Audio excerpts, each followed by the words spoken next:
وما خلقنا السماوات والارض وما بينهما لاعبین، ہم نے زمین و آسمان اور جو کچھ ان کے درمیان ہے یہ کھیل کے لیے پیدا نہیں کیا. ما خلقناہما الا بالحق، زمین و آسمان کی پیدائش کسی مقصد کے تحت ہوئی. ولکن اکثرهم لا يعلمون، لیکن اکثر لوگ اس حقیقت سے ناواقف ہیں. لیکن اکثر لوگ آپ دیکھیں ان کا آپ کانفیڈنس لیول دیکھیں، آپ جس سے بھی پوچھیں نا وہ کہے گا جی بنو پتہ ہے سب کچھ. اور اللہ ہمارے اکثر لوگ ناواقف ہیں، وہ سیریس لے ہی نہیں رہے خدا کی اس کریشن کو کہ بھئی مر کے اللہ نے مقصد کے لیے پیدا کیا. مقصد کیا ہے؟ الذی خلق الموت والحیات لیبلوکم ایکم احسن عملا، ہم جانچنا چاہتے ہیں تم میں سے کون اچھے اعمال کرتا ہے کون سے برے اعمال کرتا ہے. کسی نے کوئی مقصد بیان کیا ہوا ہے، کسی نے کہا جی وہ آپ نے جو مخلوق کی خدمت کے لیے اللہ نے پیدا کیا. کوئی کہتا ہے جی اولیاء اللہ کو مرتبے دینے کے لیے پیدا کیا. کوئی مقصد بیان کرتا ہے، وہ کوئی مقصد او اللہ بندے اپنی فکر کرو تو اڈل کے بڑھنی ہے. ہر بندے نے اللہ کے حضور ثم لتسألن یومئذ عن النعیم، اس دن پھر قیامت والے دن تم سے تمہارے اعمال کے بارے میں پرسش ہو. اس لیے پیدا ہوئے ہیں اور تو کوئی مقصد ہی نہیں ہے، سیدھا سا مقصد ہے. چونکہ یہ کم موقع ہے نا اس واسطے انہوں چھوڑ کے باقی مقصد بڑھا لینا. ٹھیک ہے، اب دیکھ لیں اللہ نے ذکر کیا نا کہ ہم نے زمین و آسمان کو با مقصد پیدا کیا. یہ حق کے ساتھ، حق کی ٹرانسلیشن ہوتی ہے پرپسفل، با مقصد. قرآن کے بارے میں بھی آیا وَبِالْحَقِّ أَنزَلْنَاهُ وَبِالْحَقِّ نَزَلَ، ہم نے قرآن کو حق کے ساتھ اتارا اور یہ حق کے ساتھ اترا. یعنی مقصد کے لیے اتارا اور یہ اپنا مقصد لے کر آیا. اور مقصد کیا؟ انسانیت کی ہدایت، آخرت کی کامیابی. تو اب یہ ذکر آیا نا کہ ہم نے زمین و آسمان کو کسی مقصد کے لیے پیدا کیا ہے، اور ساتھ ہی ذکر آ گیا ان یوم الفصل میقاتهم اجمعین، یقیناً فیصلے کا دن ان سب کے لیے مقرر وقت ہے. یعنی فیصلہ ہوگا. پھر یہ نہیں ہے کہ جناب یہاں پہ آپ نے یاشی کی زندگی کی ہے تو آخرت بھی آپ کی یاشی کی ہوگی. نہیں، دنیا جو اللہ کی مرضی کی گزارے گا اسی کی آخرت اس کی مرضی کی ہوگی، اور جو دنیا میں اپنی مرضی کی زندگی گزارے گا آخرت پھر اللہ کی مرضی کی. اللہم اجرنا من النار، اللہم اجرنا من النار، اللہم اجرنا من النار. اللہم من احییتہ منا فاحیہ علی الاسلام ومن توفیتہ منا فتوفہ علی الایمان. آمین. یوم لا یغنی مولا عن مولا شیئا، قیامت کا وہ دن ایسا ہوگا جب کوئی دوست کسی دوست کے ذرا کام بھی نہیں آئے گا. ولا هم ینصرون، نہ ہی ان کی مدد کی جائے گی. الا من رحم اللہ، ہاں جس پہ اللہ رحم کرے بس اللہ ہی کے رحم پہ ہوگا، کوئی کسی کے کام نہیں آئے گا. آپ کہتے رہے کہ شیخ عبد القادر جیلانی فرماتے ہیں کہ جی میں اس وقت تک جنت میں نہیں جاؤں گا جب تک اپنے سارے مرید نہ لے جاؤں. تسی پاویں جھوٹ مارتے رہو. نہ شیخ عبد القادر جیلانی کی جرت تھی کہ وہ یہ بات کرتے، جھوٹی منسوب کر دی ہے. اللہ فرما رہا ہے جس پہ اللہ ہی رحم کرے انہ هو العزیز الرحیم، بے شک وہی عزت والا ہے، غالب ہے اور رحم فرمانے والا ہے. غالب اتنا ہے جب چاہے پکڑ سکتا ہے، رحم یہ ہے کہ ڈھیل دیتا ہے. اچھا ان ظالموں سے پوچھیں، یہ ویسے تو بخاری مسلم کی حدیث بیان کر رہے ہوتے ہیں کہ قیامت دن نبی بھی کہہ رہے ہوں گے نفسی نفسی، تو شیخ عبد القادر جیلانی کہہ رہے ہوں گے کہ میرے مرید وہ نہیں نفسی نفسی کر رہے ہونے. ان کا مرتبہ جو ہے وہ حضرت ابراہیم علیہ السلام، عیسیٰ علیہ السلام، موسیٰ علیہ السلام سے زیادہ ہے. یار مت ماری ہوئی ہے تو اڈی اللہ دے بندے، اپنی بھی عقل استعمال کرو. بزرگوں کے بارے میں کیا کانسیپٹ انہوں نے کیا ہوا ہے اور وہاں نبیوں کے بارے میں کیا کانسیپٹ. یہ بڑا خطرناک معاملہ ہے. بخاری مسلم دونوں میں حدیث ہے اے میری بیٹی فاطمہ، اس بات پہ نہ اکڑنا کہ تم اللہ کی نبی کی بیٹی ہو، اگر اللہ نے پکڑ لیا میں تمہارے کچھ کام نہیں. اب اور آپ کو کس طریقے سے یقین نبی علیہ السلام دلائیں تو اب آپ مانیں گے کہ کوئی کسی کی وجہ سے کوئی دھونس کے ساتھ کسی کو جنت میں نہیں لے کے جا سکتا. شیخ عبد القادر جیلانی یا کسی بزرگ بابے کا مرتبہ جس کو آپ سمجھتے ہیں حضرت فاطمہ کے برابر ہو سکتا ہے، حضرت فاطمہ کی جوتیوں کے برابر بھی نہیں ہو سکتا.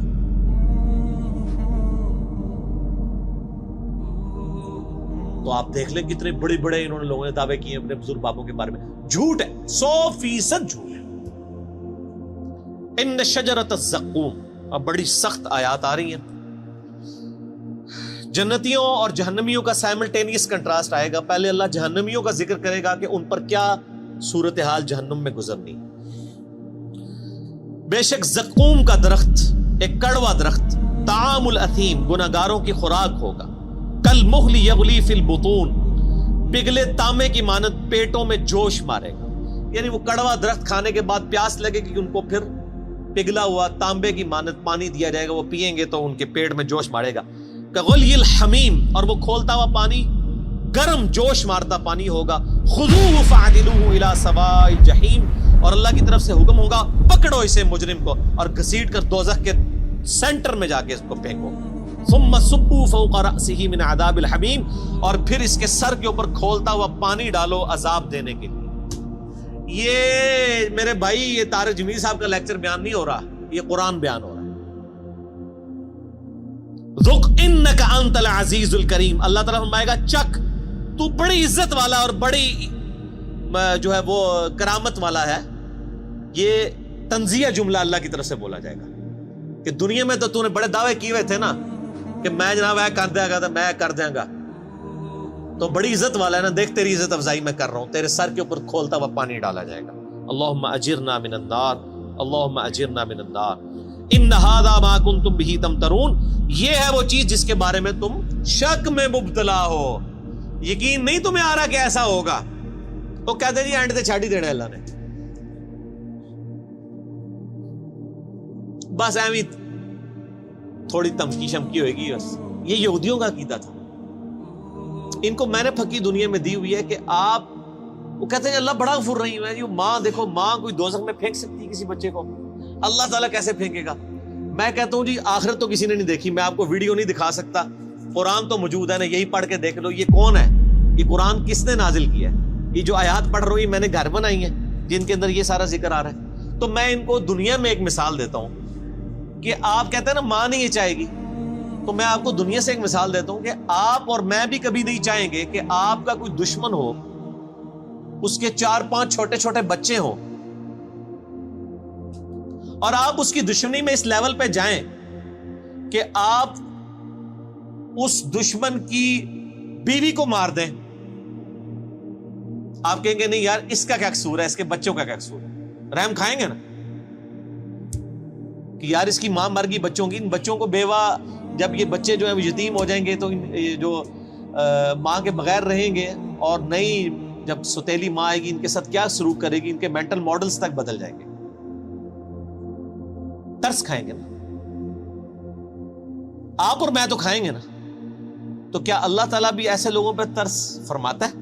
کیا دنیا میں ہزاروں مائیں ایسی مر نہیں جاتی پریگنینسی کے دوران جن کے کئی چھوٹے چھوٹے بچے ہوتے ہیں؟ تو آپ کی ڈاکٹرائن مان لی جائے کہ اللہ تعالیٰ ماں سے بھی زیادہ رحم کرنے والا ہے, تو پھر کبھی کسی ایسی عورت کو موت نہیں آنی چاہیے جس کے 4 چھوٹے چھوٹے بچے ہوں. پھکی تو آڈے سارے بزرگوں کی کتاباں فارغ جے, میں تو پریکٹیکل مثال دے رہا ہوں. بتائیں مجھے ماں سے زیادہ پیار کرتا ہے جی, کس نے دوزخ میں پھینکے گا؟ وہ دنیا میں وہ کر رہا ہے آپ کے ساتھ, ہزاروں عورتیں مار رہا ہے جن کے چھوٹے چھوٹے بچے ہیں. اب رحم کدھر گیا؟ آپ نے رحم کا کیا کانسیپٹ سمجھا ہوا ہے؟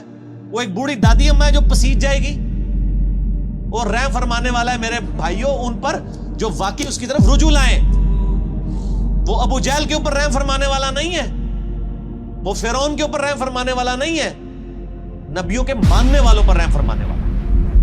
ورنہ میں نے آپ کو پریکٹیکل مثال دے دی ہے, آپ کو آخرت کی ویڈیو میں دنیا میں دکھا رہا ہوں کہ دنیا میں ہزاروں ایسی مائیں مر رہی ہیں جن کے 5-5 6-6 چھوٹے چھوٹے بچے ہیں. اللہ تعالیٰ ان پہ کوئی رحم نہیں فرماتا کہ چلو یار بچے تھوڑے بڑے ہی ہو جائیں.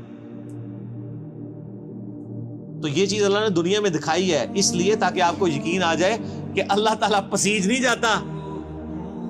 ٹکوسلے تھے مسالہ بیان کرنی ہے بند کرو, ٹھیک ہوگا جی. اللہ تعالیٰ فرما رہا ہے ان ھذا ما کنتم بہ تمترون, یہ وہ تھا جس کو دنیا میں تم شک کرتے تھے. کیا شک کیا کرتے تھے؟ یا اللہ جو کچھ بھی ہے تیرے بابو کی امت سے بخشے جائیں گے. اب سائملٹینیس کنٹراسٹ ان المتقین فی مقام امین, بے شک پرہیزگار امن کی جگہ میں ہوں گے. فی جنات و عیون, اللہ کی طرف سے باغوں میں اور چشموں میں. یلبسون من سندس و استبرق متقابلین, وہ باریک لباس پہنے ہوئے ہوں گے اور دبیس ریشم کا آمنے سامنے بیٹھے ہوں گے.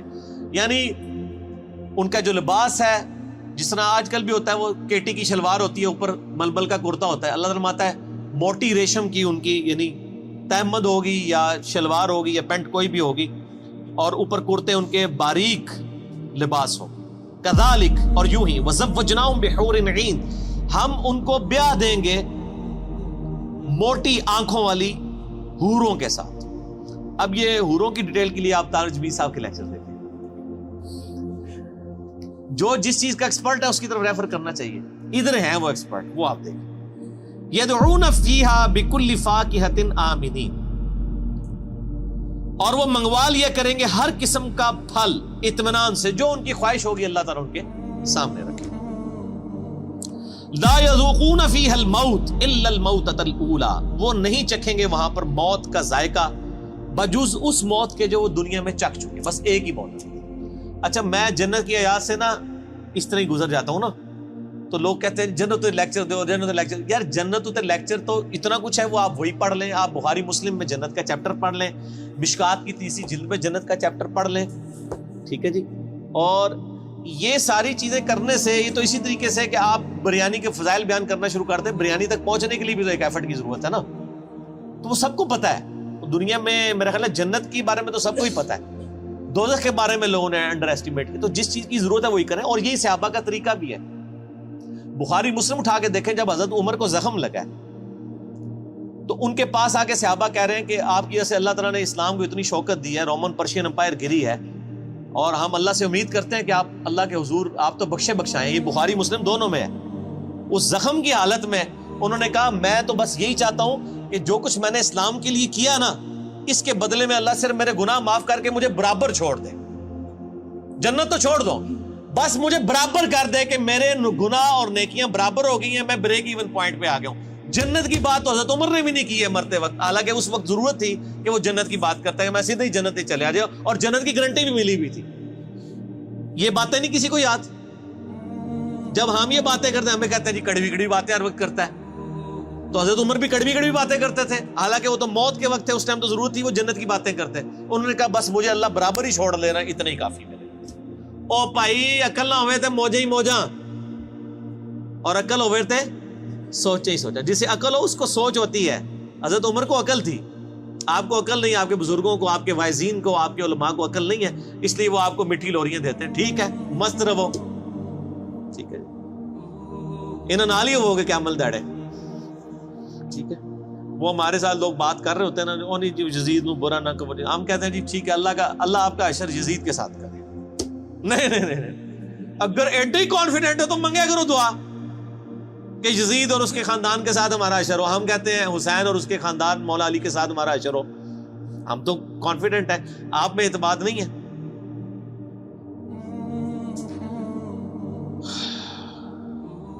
لا یذوقون فیہا الموت الا الموتۃ الاولی, اس میں کوئی موت کا ذائقہ نہیں چکھیں گے جو دنیا میں مبارک چکھ چکے وہی. وَوَقَاهُمْ عَذَابَ الْجَحِيمِ, اور انہیں عذاب جہنم سے بچا لیا جائے گا. یہ ہے میرے بھائیو کامیاب لوگ. بخاری مسلم میں حدیث ہے کہ قیامت والے دن موت کو مینڈے کی شکل میں لا کے میدان حشر میں ذبح کر دیا جائے گا. جنتی پریشان ہوں گے اور دوست کی خوشی کے ساتھ آ رہے ہوں گے کہ شاید کوئی ہمیں موت لکھ دی جائے تو ہم فارغ ہو جائیں. موت کو ذبح کیا جائے گا اور اللہ تعالیٰ کہے گا کہ جنتیوں کے لیے خوشخبری ہے کہ اب کبھی موت نہیں آئے گی, موت ہم نے ختم کر دی. اور جہنمیوں کے لیے یہ بری خبر ہے کہ موت ہمیشہ کے لیے ختم ہو گئی ہے, اب تمہیں اسی عذاب میں ہی رہنا ہے, موت مانگنے سے بھی موت نہیں آئے. جنتیوں کے لیے موت کا ختم ہونا خوشخبری, اور جہنمیوں دوستیوں کے لیے سب سے بری خبر. اللہم اجرنا من النار, اللہم اجرنا من النار, اللہم اجرنا من النار, آمین. فضلا من ربک, یہ تمہارے رب کا فضل ہوگا جس کو یعنی دوزخ کی آگ سے بچا لیا گیا. ذالک هو الفوز العظیم, یہ ہے سب سے بڑی کامیابی. دنیا کی کوئی کامیابی بڑی کامیابی نہیں. اور میرے بھائی دنیا میں کھرب پتی آدمی کو بھی وہی 6 فٹ 7 فٹ کی قبر ملنی ہے, وہ بھی پتہ نہیں ملنی بھی ہے کہ نہیں, اور وہی 3 کپڑوں کا کفن ملنا ہے. جو ایک غریب لاوارث لاش کو, فٹ پاتھ پہ مرنے والی کو, وہی ایک جگہ سے ہی کفن خریدا جاتا ہے. یہ نہیں ہوتا کہ اس کے لیے کوئی اسپیشل لٹھا آتا ہے, وہ بنے بنائے کفن مل رہے ہیں, سب کو برابر ہی ملتے ہیں. فَإِنَّمَا يَسَّرْنَاهُ بِلِسَانِكَ لَعَلَّهُمْ يَتَذَكَّرُونَ, اے نبی الاسلام ہم نے اس قرآن کو آپ کی زبان پر آسان کر دیا ہے تاکہ لوگ نصیحت قبول کریں. یعنی آپ کی اپنی مادری لینگویج عربی میں ہی قرآن نازل ہوا ہے, آسان ہے. بے شک مولوی کہتے ہیں قرآن بڑا مشکل ہے, نہ پڑھی اور ڈائریکٹ گمراہ ہو جاؤ گے, لیکن اے نبی آسان ہی ہے. فَارْتَقِبْ إِنَّهُمْ مُرْتَقِبُونَ, تو اے نبی آپ انتظار کیجئے, جو بات قبول نہیں کر رہے حق ان کے مقابلے پہ اب آپ انتظار کیجئے. فَارْتَقِبْ إِنَّهُمْ مُرْتَقِبُونَ, یقیناً وہ بھی ایک انتظار میں ہے, اور وہ انتظار یہ ہے کہ جب ان پہ موت آئے گی عذاب چکھیں گے پھر لگ پتا جائے گا، یہ اصل میں کہا جا رہا ہے۔ تو یہ میٹھی میٹھی باتیں ہیں، دیکھ لیں، تو قرآن نہیں پڑھا ہوا تو میٹھی میٹھی باتیں ہیں، اور قرآن پڑھا ہوا ہے تو بخاری کی حدیث ہے، نبی علیہ السلام ایک چوراہے سے گزرے، کچھ صحابہ ہنس رہے تھے، آپ نے فرمایا جو کچھ میں جانتا ہوں وہ تم جانتے ہوتے تو بہت کم ہنستے، زیادہ رویا ہی کرتے۔ ٹھیک ہو گیا؟ سورہ الدخان ختم ہوئی، اگلی دفعہ انشاءاللہ سورۃ الجاثیہ۔ اللہ تعالیٰ سے دعا ہے جو حق بات میں نے کہی اللہ تعالیٰ ہمارے دلوں میں راسخ فرمائے، اگر جذبات میں میرے منہ سے کوئی غلط بات نکل گئی تو اللہ تعالیٰ ہمارے دلوں سے محو کر دے اور ہمیں معاف بھی کر دے، ہمیں کتاب و سنت کی تعلیمات پر عمل کر کے دوسرے بھائیوں تک پہنچانے کی توفیق عطا فرمائے۔ سبحانک اللہم و بحمدک، اشہد ان لا الہ الا انت، استغفرک و اتوب الیک، وما علینا الا البلاغ المبین۔ جزاکم اللہ خیرا۔